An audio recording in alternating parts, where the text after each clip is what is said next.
कभी सोचा है एक राजकुमार जो 2500 साल से भी पहले एक छोटे से राज्य में पैदा हुआ था, वो कैसे इतिहास के सबसे प्रभावशाली लोगों में से एक बन गया? तो इस सवाल का जवाब ढूंढने के लिए ना हमें एक सफर पे निकलना होगा। सबसे पहले हम देखेंगे कि वो दुनिया कैसी थी जिसमें उनका जन्म हुआ। फिर बात करेंगे उस राजकुमार की और उस भविष्यवाणी की जिसने उनकी पूरी जिंदगी का रास्ता ही तय कर दिया। देखिए, बुद्ध को समझने के लिए ना सबसे पहले उनके जमाने को समझना पड़ेगा। हम बात कर रहे हैं एक ऐसे दौर की जब पूरी दुनिया में जैसे एक बौद्धिक और आध्यात्मिक क्रांति सी आ गई थी। और जानते हैं सबसे कमाल की बात क्या है कि बुद्ध अकेले नहीं थे। मतलब ठीक उसी समय जब भारत में बुद्ध और महावीर जैसे विचारक परंपराओं पर सवाल उठा रहे थे, तब दुनिया के दूसरे कोनों में भी गजब हो रहा था। ग्रीस में पाइथागोरस थे, चीन में कन्फ्यूशियस और लाओ त्से थे। ऐसा लग रहा था मानो पूरी इंसानियत एक साथ जाग रही थी और बड़े बड़े सवाल पूछ रही थी। तो पूरी दुनिया में तो ये हलचल थी ही, पर अब जरा अपना फोकस भारत पर लाते हैं, क्योंकि यहाँ तो सामाजिक और आर्थिक बदलावों का एक ऐसा तूफान चल रहा था जो नए विचारों के लिए जमीन तैयार कर रहा था। और इस तूफान की शुरुआत हुई एक टेक्नोलॉजिकल रेवोल्यूशन से। और वो क्या था?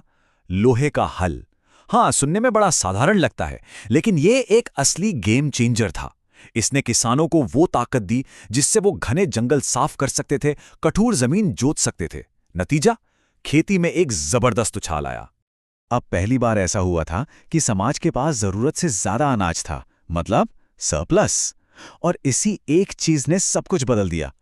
जब पेट भरने की चिंता कम हुई तो लोगों को दूसरे काम करने की आजादी मिली। इससे नई दौलत पैदा हुई और समाज का पूरा ढांचा ही बदलने लगा। और इसी नई दौलत से जन्म हुआ बड़े बड़े शहरों का। बाजारों में रौनक आ गई, एक नया शहरी जीवन पनपने लगा। इतिहासकार इसे भारत का दूसरा शहरीकरण कहते हैं। मतलब जिंदगी अब सिर्फ गांव खेती तक सीमित नहीं थी, बल्कि बड़े चहल पहल वाले शहरों में फैल रही थी। और जब शहर बढ़ा, व्यापार बढ़ा, तो लेन देन का तरीका भी बदला। अब चीजों के बदले चीजें नहीं, बल्कि सिक्के चलने लगे।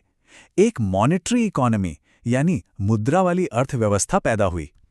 और ये सिर्फ पैसों का बदलाव नहीं था, इसने लोगों के आपसी रिश्तों की बुनियाद तक को हिला दिया था। आप देखिए, जब इतना बड़ा आर्थिक बदलाव आता है ना, तो समाज में टेंशन भी पैदा होती है। तो एक तरफ थी पुरानी वैदिक व्यवस्था जो कर्मकांडों और पुरोहितों पर टिकी थी, और दूसरी तरफ नए श्रमण आंदोलन खड़े हो रहे थे। ये वो घूमते फिरते साधु संत थे जो पुरानी व्यवस्था पर सवाल उठा रहे थे, अहिंसा जैसी नई बातें कर रहे थे, जो उस समय के नए व्यापारी वर्ग को बहुत पसंद आ रही थी। तो इसी उथल पुथल से भरी दुनिया में कपिलवस्तु नाम के एक छोटे से राज्य में राजा शुद्धोदन और रानी महामाया के घर एक बच्चे का जन्म होता है। और इस बच्चे के जन्म से ठीक पहले रानी महामाया को एक बहुत ही अजीब सपना आया। जब 8 बड़े बड़े ऋषियों को उस सपने का मतलब निकालने के लिए बुलाया गया, तो उन्होंने एक ऐसी भविष्यवाणी की जिसने इस बच्चे की पूरी जिंदगी की कहानी और उसके पिता के सबसे बड़े डर की नींव रख दी। तो भविष्यवाणी क्या थी कि ये बच्चा या तो चक्रवर्ती सम्राट बनेगा जो पूरी दुनिया को जीतेगा, या फिर वो एक महान बुद्ध बनेगा जो पूरी दुनिया को बचाएगा। चॉइस बिल्कुल साफ थी, एक दुनिया पर राज करेगा, दूसरा दुनिया को दुखों से आजाद करेगा। अब एक राजा, एक पिता अपने बेटे के लिए क्या चुनेगा? जाहिर है राजा शुद्धोदन ने अपना फैसला कर लिया। उन्हें अपने राज्य के लिए एक वारिस चाहिए था, एक ताकतवर राजा, कोई घूमता फिरता सन्यासी नहीं। उन्होंने तय कर लिया कि वो किस्मत को अपने बेटे का भविष्य लिखने नहीं देंगे। लेकिन एक मिनट, ये सारी कहानियां हमें पता कैसे हैं? ये सवाल बहुत जरूरी है, क्योंकि बुद्ध के बारे में जो कुछ भी लिखा गया ना, वो उनकी मृत्यु के सैकड़ों साल बाद लिखा गया।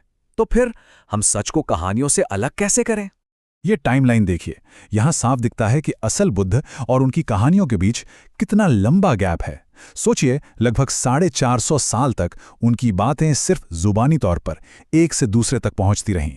और इतने लंबे समय में कहानियों में बहुत कुछ जुड़ जाता है, बदल जाता है, ये तो स्वाभाविक ही है। तो हमारे पास ना बुद्ध को देखने के 2 मुख्य नजरिए हैं। एक है पारंपरिक नजरिया, जैसे अश्वघोष की कहानियों में जिसमें चमत्कार हैं, देवता हैं। और दूसरा है आधुनिक नजरिया, जैसे डॉक्टर अंबेडकर का, जो इन चमत्कारों के पीछे के तर्कों को, उस असल इंसान को ढूंढने की कोशिश करता है। तो उस भविष्यवाणी से डरकर राजा शुद्धोधन ने ठान लिया कि वो अपने बेटे के लिए एक ऐसी दुनिया बनाएंगे जहां सन्यासी बनने का ख्याल तक आना नामुमकिन हो। लेकिन दुख ने बहुत जल्दी दरवाजा खटखटाया। जन्म के सिर्फ 7 दिन बाद ही सिद्धार्थ की मां रानी महामाया गुजर गईं, और इस घटना के बाद उनके पिता का उन्हें दुनिया की सच्चाइयों से बचाने का इरादा और भी पक्का हो गया। राजकुमार सिद्धार्थ को उस जमाने की सबसे बेहतरीन शिक्षा दी गई। भाषाएं, वेद, उपनिषद, नए दर्शन जैसे सांख्य और योग, ध्यान, मार्शल आर्ट्स, राजकाज, मतलब सब कुछ।